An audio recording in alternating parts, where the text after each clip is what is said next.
Como expliqué en la segunda parte de este episodio, en cuanto a fechas de redacción, las cartas de Pablo son las escrituras más antiguas del Nuevo Testamento.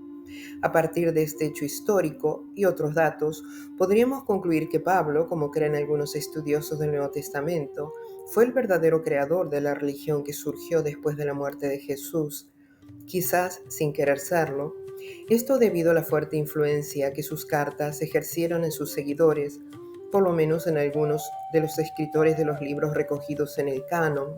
Esta posible conclusión se complementa con una lectura honesta del relato evangélico, donde no se ve que Jesús haya tenido como propósito fundar una nueva religión, sino continuar con la devoción al Dios único, pero de una forma distinta al que se enseñaba tradicionalmente.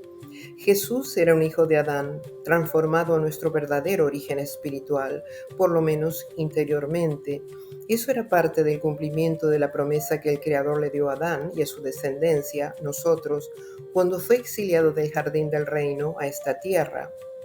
Jesús no era religioso, sino espiritualista. Eso significa que distinguía con claridad entre vivir según el espíritu y vivir según la religión. De hecho, una persona puede ser profundamente religiosa y no tener ninguna relación con Dios. Por eso, en los evangelios, no en los escritos de Pablo, vemos a un hombre que confronta abiertamente las tradiciones humanas de su época, diciendo, por ejemplo, que invalidaban el mandamiento de Dios por sus tradiciones. Esto se debía a que las costumbres de los hombres se habían entrelazado con los mandamientos divinos, desplazando la voz del Creador y otorgando mayor autoridad a interpretaciones humanas. El resultado fue que la voz de Dios fue silenciada, y cuando dos voces opuestas se presentan como verdaderas, la del hombre y la de Dios, una debería prevalecer. Si ambas se sostienen a la vez, lo que se produce es incoherencia doctrinal. Eso fue lo que ocurrió con la coexistencia de la doctrina del arrepentimiento y la doctrina de la redención por la sangre, dos enfoques irreconciliables que no pueden sostenerse sin contradicción. También esa incompatibilidad comenzó con la creencia de que el ritual de los sacrificios provenía de Dios, pero cuando Dios mismo aclaró por medio de Jeremías y otros profetas que no fueron sus mandatos y que no formaban parte del pacto, esa verdad fue silenciada por la voz del hombre. El sistema continuó su curso sin ser eliminado y llegó incluso hasta el tiempo de Pablo y del autor de la carta a los Hebreos, quienes aparentemente seguían creyendo que el ritual venía de la fuente divina. Así dos creencias opuestas quedaron coexistiendo dentro del mismo cuerpo doctrinal, una basada en la voz profética que denunciaba el sacrificio como tradición humana, la otra que lo convertía en el eje central de la redención. Esta contradicción no solo genera incoherencia, sino que daña la credibilidad del mensaje espiritual. El resultado de mantener ambas ideas como si fueran compatibles es profundamente perjudicial tanto para la integridad de la palabra de Dios como para el alma del creyente sincero que percibe esa disonancia espiritual. Aunque se las enseñe juntas, las doctrinas del sacrificio como medio de salvación y del arrepentimiento como camino a la reconciliación no pueden convivir sin anularse mutuamente. La doctrina paulina de la redención por la sangre solo puede sostenerse si el arrepentimiento deja de ser necesario. Por eso Pablo nunca enseñó la reconciliación con Dios por medio del perdón concedido al corazón arrepentido. Cuando una persona aún no se ha reconciliado con la fuente, su espíritu no ha sido transformado ni fortalecido por el Espíritu de Dios, pero a la vez puede percibir desde afuera el conflicto que hay dentro. Y es precisamente esa falta de coherencia lo que lo aleja. El alma percibe la contradicción y en lugar de acercarse a la verdad se retrae, porque donde debería encontrar luz y sentido encuentra confusión. Haciendo mano de las palabras de Dios en Isaías, Jesús les recordó a los de su generación lo que Dios había dicho. Este pueblo de labios me honra, mas su corazón está lejos de mí, pues en vano me honran, enseñando como doctrinas mandamientos de hombres. Cuando aquí se usa la palabra doctrina, se está diciendo doctrinas de Dios, es decir, enseñaban tradiciones de hombres como sabiduría divina. Jesús sabía con claridad esa verdad y se los decía.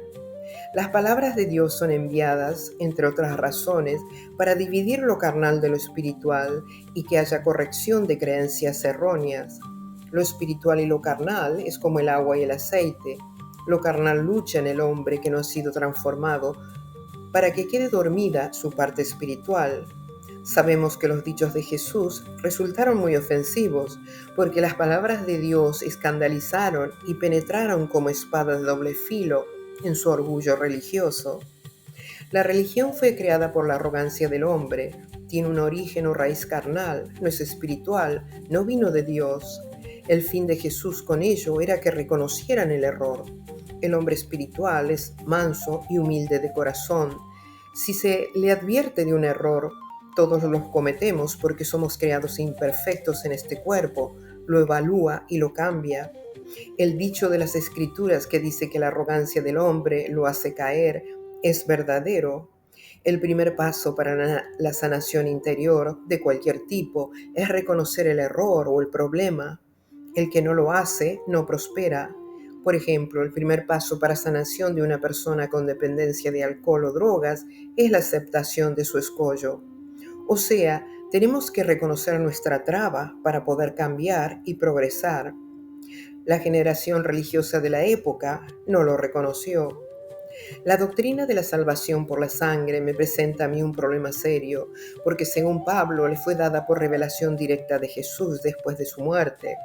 Y el Jesús que veo en el Nuevo Testamento dijo lo siguiente en Mateo: si supieran lo que significa misericordia quiero y no sacrificio, no condenarían a los inocentes. Esta frase viene de Oseas capítulo 6, que comienza con una invitación a volverse al Señor. Vengan todos y volvamos al Señor. Él nos destrozó, pero también nos sanará. Nos hirió, pero también nos curará. En un momento nos devolverá la salud. Nos levantará para vivir delante de Él. Volver al Señor implica que antes nos habíamos alejado de Él, tomando un camino equivocado. Lo dijo en Jeremías de otra forma: cuando uno se cae, se levanta; cuando pierde el camino, vuelve a Él. O, traducido de otra forma, cuando los hombres caen, ¿acaso no se levantan? Cuando uno se desvía, ¿acaso no vuelve al camino? Esto no tiene nada que ver con rituales de sacrificio por el pecado, sino con el reconocimiento interior de haberse equivocado en la elección del camino. Más adelante, en el mismo profeta, Dios les reprocha que su amor y fidelidad son pasajeros, y les dice lo que quiere de ellos. Lo que quiero de ustedes es que me amen y no me hagan sacrificios, que me reconozcan como Dios y no que me ofrezcan holocaustos. Pero mi pueblo, lo mismo que Adán, ha faltado a mi alianza y me ha sido infiel. Jesús conocía muy bien las palabras de Dios en Oseas acerca de que no quería rituales de sacrificios de animales, sino de una conversión sincera interior. Además, nos enseñó la reconciliación por medio del perdón. Y perdónanos nuestras deudas, como también nosotros hemos perdonado a nuestros deudores. Si Jesús enseñó que el perdón, la misericordia y el amor son lo que Dios quiere y no sacrificios, ¿cómo podríamos creer que después de muerto le reveló a Pablo lo contrario? Pablo presenta una exposición muy confusa de su doctrina, porque cuando habla de la ley, no explica de qué parte de la ley está hablando. Mezcla todo en una bolsa bajo el nombre de la ley, y esa ley no es la misma siempre. Cuando Pablo habla de las obras de la ley, podría estar hablando de las obras morales como hacer justicia, decir la verdad o ayudar al prójimo. Otras veces estaría hablando de las obras de la ley en referencia a los mandatos del sistema religioso de la época. Dice: porque no son los oidores de la ley los justos ante Dios, sino los hacedores de la ley serán justificados. Esto es indudablemente la ley moral. Sin embargo, se contradice cuando dice, ya que por las obras de la ley ningún ser humano será justificado delante de él, porque por medio de la ley es el conocimiento del pecado. Contradicción clara. Aquí no habla del ritual, porque la ley que él dice vino, el conocimiento del pecado, es la moral, no la ritual. El pasaje que escribió en Gálatas 2:21, no desecho la gracia de Dios, porque si por la ley fuese la justicia, entonces por demás murió Cristo. ¿De qué ley habla aquí? Esta ley es la ley de los sacrificios, donde el hombre retornaba su justicia o ser justo por la inmolación de un animal y su sangre derramada. No puede estar hablando de la ley moral, como no cometer perjurio o envidiar lo ajeno, porque esa es la única ley que no cambia. Es la ley espiritual del reino de Dios. Cuando el ángel transgresor y la primera pareja creada violaron esa ley, fueron echados del reino. Esta ley que menciona en Gálatas, sin aclararlo, es de los sacrificios, y esta ley fue desautorizada por Dios en los profetas. Las doctrinas de Pablo son confusas porque mezcla la verdadera ley de Dios, las leyes morales, y las del hombre, los sacrificios de animales como redención. Personalmente creo que en el caso de Gálatas, cuando dice, entonces por demás murió Cristo, es una reflexión acerca del porqué de la muerte de Jesús. No le encuentra sentido si no es por la interpretación de que Él era el verdadero sacrificio por el perdón. Esto siguiendo la lógica levítica de los sacrificios. Sin embargo, su apreciación de que los hacedores de la ley serán justificados es correcta, porque es la ley moral y eso no cambia. Dios nos perdona, pero si volvemos a recorrer el mismo camino del cual nos alejamos con las obras o acciones de injusticia que cometíamos, nos volvemos a separar de su amor y el perdón se esfuma.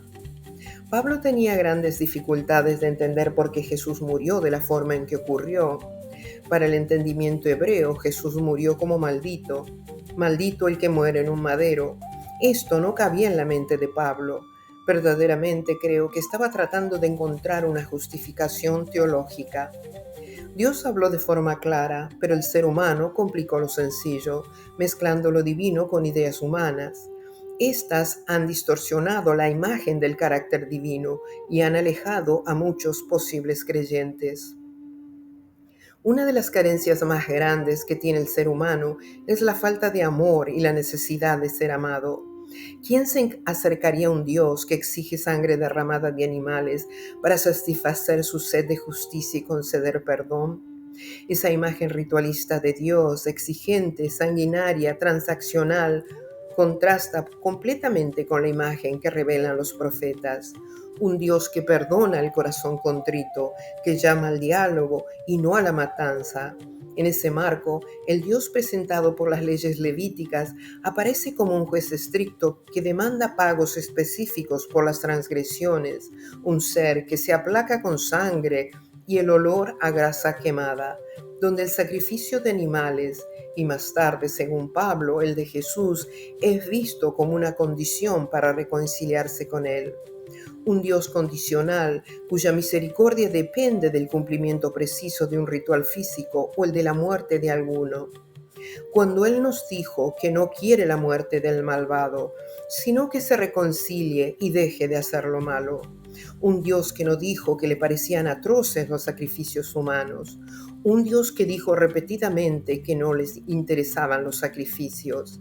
Sin embargo, nos entregaron como amor de Dios la muerte injusta de un justo. ¿Eso es amor? ¿No es injusticia? En el Nuevo Testamento, la influencia de Pablo fue decisiva, no solo en la doctrina de salvación posterior a la muerte de Jesús, doctrina que emergió primero de él y luego del autor de Hebreos, sino también en las normas sobre las relaciones familiares y en el comportamiento de las mujeres. Muchas de esas normas eran comunes en la cultura grecorromana de la época. Esta influencia inicial marcó el rumbo de muchas enseñanzas posteriores.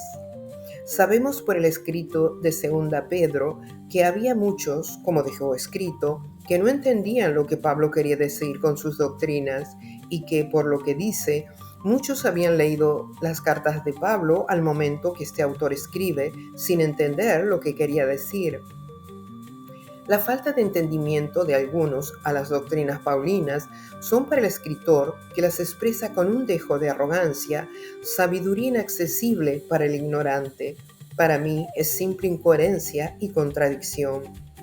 Cabe aquí un poco de contexto histórico acerca de la autenticidad de la carta, aunque el encabezado de la misma dice Simón Pedro, siervo y apóstol de Jesucristo. La segunda carta de Pedro es una de las más discutidas del Nuevo Testamento. Aunque afirma haber sido escrita por el apóstol, testigo de la transfiguración y siervo de Jesús, la mayoría de los estudiosos bíblicos coinciden en que probablemente fue redactada por otra persona décadas después, usando el nombre de Pedro para dar autoridad al mensaje. Investigadores como Ehrman, Baumham, Metzger han señalado que su estilo, vocabulario y contenido reflejan una época y una teología posterior a la de Pedro. Por ejemplo, Ehrman clasifica Segunda Pedro como una pseudoepigrafía, es decir, una obra escrita por alguien que se hace pasar por otro. Y Metzger afirma que fue la carta más debatida y tardíamente aceptada del canon, y que sus marcadas diferencias con Primera de Pedro hacen muy improbable que ambas vengan del mismo autor.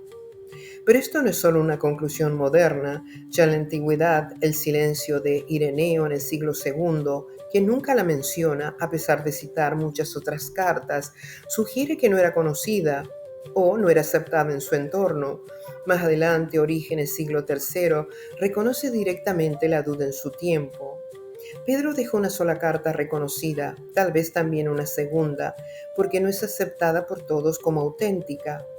Y el propio Eusebio de Cesarea en el siglo IV escribió: de las llamadas cartas universales, la que se llama Segunda de Pedro no ha sido aceptada como auténtica por muchos. Esta práctica puede considerarse una forma de suplantación de identidad espiritual, ya que el autor no solo adopta el nombre de Pedro, sino que afirma haber estado presente en momentos íntimos con Jesús para respaldar lo que escribe. El autor dice explícitamente: nosotros fuimos testigos de su majestad cuando estábamos con él en el Monte Santo. Eso es adjudicarse experiencias vividas por Pedro como la transfiguración y presentarlas como propias para legitimar su mensaje. Este tipo de afirmación no deja dudas.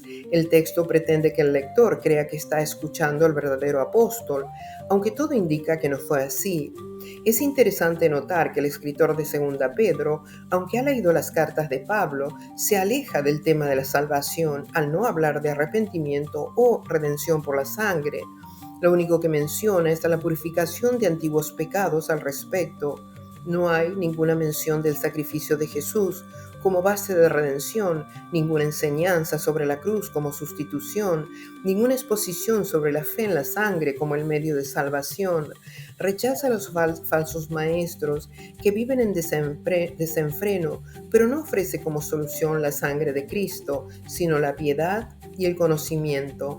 ¿Qué nos dice esto? Que el autor, aunque ya vive en un cristianismo donde Pablo es influyente, no adopta su teología sacrificial y mantiene un mensaje más afín a una ética del comportamiento. Eso puede indicar que o bien pertenece a una comunidad cristiana que conocía a Pablo pero no lo seguía ciegamente, o que el concepto de salvación por la sangre aún no estaba universalizado, incluso ya bien entrado el siglo II. Con respecto a los autores que parecen adoptar la doctrina paulina de redención por la sangre y no por la reconciliación a través del arrepentimiento, se encuentra el autor de la carta a los Hebreos, la primera carta atribuida a Pedro, el autor del Apocalipsis y el autor de la primera carta de Juan. Todos ellos expresan en distintos tonos la idea de que la muerte de Jesús fue un sacrificio necesario para la expiación de los pecados, alineándose con el pensamiento sacrificial que Pablo impulsó en sus escritos. Los demás escritos del Nuevo Testamento no desarrollan ni sostienen abiertamente esta doctrina. Los evangelios sinópticos, Marcos, Mateo y Lucas, y el evangelio de Juan, no presentan la cruz como un sacrificio por los pecados, sino como el trágico final de una confrontación con las autoridades religiosas y políticas de su tiempo. En Marcos 14:24 dicen que Jesús dijo: «Esto es mi sangre del pacto, que por muchos es derramada». Esta frase podría interpretarse como una referencia sacrificial, pero no dice que se trata de un sacrificio por el pecado, ni menciona expiación. Además, muchos manuscritos antiguos ni siquiera incluyen la frase para remisión de los pecados, lo que sugiere que podría haber sido una adición posterior con tintes litúrgicos o teológicos. Los evangelios no construyen una doctrina de la sangre como redención al estilo paulino, si bien algunas frases fueron luego utilizadas por los teólogos para apoyar esa doctrina. Su contenido original y contexto no justifican una lectura sacrificial sin forzar el texto. Esto se ve con claridad en el caso de Marcos. No se explica en qué consiste ese pacto ni qué relación tendría con su sangre. La frase parece descolgada y su interpretación fue moldeada más tarde por la teología de Pablo. Si se entiende como una referencia a un sacrificio expiatorio, reemplazando al animal ritual, entonces encajaría con la doctrina de redención por sangre que Pablo desarrolló. Pero esa doctrina es de origen humano, no divino. Según Jeremías, Isaías, Oseas y otros profetas, Dios nunca ordenó sacrificios ni los incluyó como parte de su pacto con el pueblo. Por lo tanto, unir esta frase a la lógica sacrificial no solo no aclara el mensaje de Jesús, sino que lo contamina con ideas que los profetas ya habían denunciado como falsas. En Lucas 22:20 se encuentra la frase: «Esta copa es el nuevo pacto en mi sangre que por vosotros se derrama». Tampoco desarrolla una teología sacrificial explícita, se enmarca más en el lenguaje simbólico de alianza, no de sustitución penal. En Juan no hay ninguna declaración donde Jesús afirme que su muerte sea para expiar pecados. Al contrario, el Evangelio enfatiza la revelación de la verdad, la obediencia al Padre y el testimonio de la cruz frente a las tinieblas. Además, como los evangelios de Mateo y Lucas están construidos en gran parte sobre el texto de Marcos, es lógico que presenten versiones similares o adaptadas de esta frase. Pero ninguna de ellas desarrolla o explica el contenido de ese supuesto pacto en su sangre, lo que refuerza la idea de que esta teología no proviene de Jesús, sino de una elaboración doctrinal posterior. No obstante, analizando solo el contenido de Primera Juan, el autor, aunque adopta la idea de la redención por la sangre, no deja de lado el arrepentimiento. En su carta afirma: «Pero si andamos en luz como Él está en luz, tenemos comunión unos con otros, y la sangre de Jesucristo su Hijo nos limpia de todo pecado. Si decimos que no tenemos pecado, nos engañamos a nosotros mismos, y la verdad no está en nosotros. Si confesamos nuestros pecados, Él es fiel y justo para perdonar nuestros pecados y limpiarnos de toda maldad». A la misma vez que habla de la redención por la sangre, mostrando la influencia del Evangelio de Pablo, también exhorta al arrepentimiento de pecados. Esto es la combinación de dos doctrinas. Una es la sacrificial del Levítico, denunciada por Dios a través de Jeremías como fuera de la alianza, y la otra, la doctrina de la salvación por medio del arrepentimiento de la voz profética. Esa es la contradicción evidente. Si nos tenemos que arrepentir, la redención en la sangre no tiene valor. Si la sangre tiene valor redentor, no necesitamos arrepentirnos. Entonces, cuando Pablo dice: «Entonces Jesús murió en vano», está diciendo que si su interpretación no es real, Jesús murió en vano, exteriorizando así que no entendería su muerte. Debido a que en el contexto de la época, los que creyeron que Él era el Mesías esperado no entendían cómo murió sin cumplir lo que los escritos decían de Él. La mayoría de los religiosos de la época esperaban un Mesías humano, descendiente de David, que restauraría el reino de Israel, derrotaría a los opresores y reinaría como líder político en Jerusalén. No se lo veía como una figura divina ni como un salvador que debía morir por los pecados del pueblo. Jesús también a su manera puso el ritual de los sacrificios fuera de la ley de Dios y de los profetas, cuando dijo que anulaban la ley de Dios por sus tradiciones. Además afirmó que no vino a anular la ley y los profetas, lo cual muchos interpretan como una afirmación de toda la Torá. Pero si creemos que el sistema de sacrificios pertenecía realmente a la ley de Dios, que Él decía no anular, entonces el ritual de los sacrificios debería continuar, porque el libro de Levítico enseñaba con claridad que esas leyes sacrificiales eran estatuto perpetuo para Israel. Es decir, no eran provisionales ni simbólicas, sino mandamientos establecidos para siempre, según el texto mismo, de modo que la anulación de los sacrificios conllevaría haber anulado la ley de Dios, y eso plantea una contradicción. Jesús afirmó que no vino a abrogar la ley. Pablo y el autor de Hebreos sostenían que las leyes sacrificiales eran parte de esa misma ley divina. Sin embargo, fueron abolidas por el sacrificio perfecto de la cruz.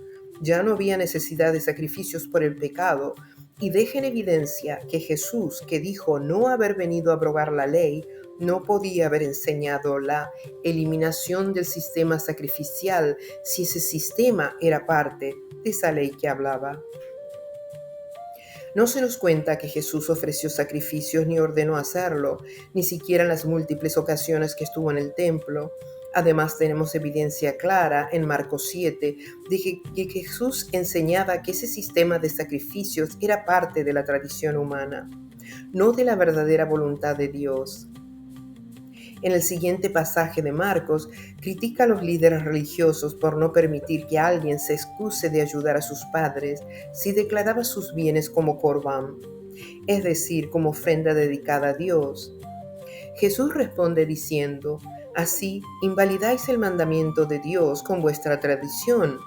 El término corbán no se refería solo a dinero, sino también a bienes materiales y animales consagrados como sacrificio en el sistema del templo.